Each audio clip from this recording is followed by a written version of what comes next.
A natural lotion begins with quality ingredients. We have 9 ingredients here, none of which are confusing or synthetic or anything like that. They're all natural and they're all ingredients that you'll understand. Water phase first. Distilled water and vegetable glycerin. We start with our distilled water. We always use distilled water and not tap water. The reason why we do this is because distilled water doesn't have extra minerals in there that can mess it up. To this, we're going to add our vegetable glycerin. Now, we only add a bit of vegetable glycerin because we don't want our lotion to wind up being sticky. Give that a quick mix. Onto the oil phase. We have shea butter, jojoba oil, MCT oil, and Olive Oil 1000.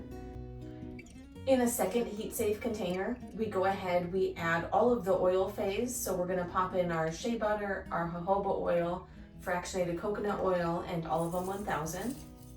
For a double boiler, I take a saucepan with a silicone mat in the bottom, pop in just a bit of water, and we're going to put both phases on there at the same time. We're just going to go ahead, we're going to pop this on a heat source to allow it to melt. You can use a stove, I'm using a little burner. And Olive Oil 1000 really is the workhorse in this recipe. So Olive Oil 1000 is our emulsifier, and the cool thing about it is it's naturally derived. It's actually derived from olive oil. So there's nothing in this that's confusing or something you don't want to use on your skin. Now while you have this on the double boiler, you want to come through and mix your oil phase. This is just to make sure that all of the oil phase ingredients are heating up at the same time to the same temperature. We don't want to overheat anything on accident.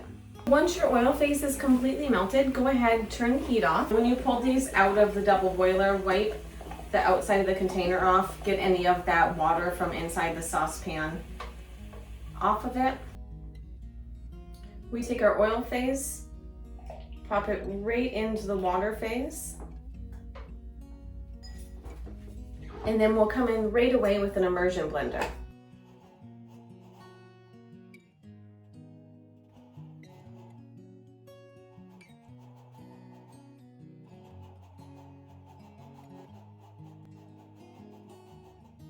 And I'm just gonna leave this to cool down just a bit because it's very hot.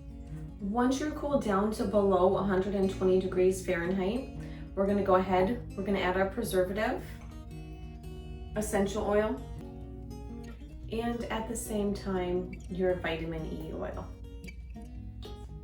And then we're just gonna go ahead, we're gonna give that a really good mix. Now, the reason why we have to be below a certain temperature is because the preservative, the essential oil, and the vitamin E oil are all heat sensitive. So if you put it in too hot, it's not gonna work as it should.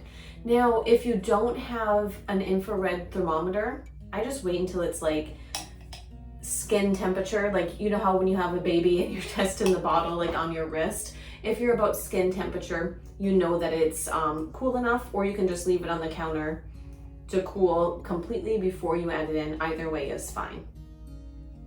Now, the benefit to dumping this while it's still a little bit warm is you can actually just pour it into your jar.